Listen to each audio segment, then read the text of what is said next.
ल हाम्रो क्लब जय घोडागडी फुटबल क्लबले आयोजना गरेको जय घोडागडी अन्डर 15 फुटबल प्रतियोगितामा आजको दोस्रो खेलको हाम्रो जय घोडागडी फुटबल क्लबकै आयोजक टिम भर्सेस कुन टिम थियो तारनगर युवा क्लबको टिमसँग चाहिँ आज घम्साघम्सी खेलमा 2-1 को शानदार जित हाम्रो क्लबले निकाल्न सफल भएको छ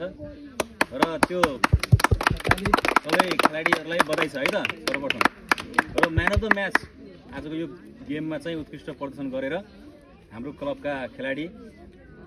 खगेन्द्र ढकाललाई चाहिँ हामीले पुरस्कार दिनेछौँ। यो क्लबको पुरस्कार वितरण गरिदिनु हुन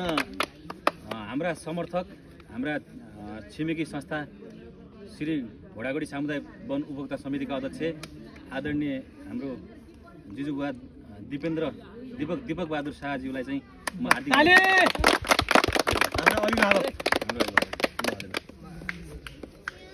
ल तिमीहरु सबै है ल प्लेयर लाइनमा लाग ल अब यस्तै गरिकन चाहिँ तिमीले उता उता हातिर ओइ बल फाल्दै ल ताली है ल ताली ताली अरु लाइनमा ल लाइनमा लाग प्लेयर ल टीका लगाइदिनु लाइनमा ल अरुलाई पनि लगाइदिनु लगाइदियो प्लेयरहरुलाई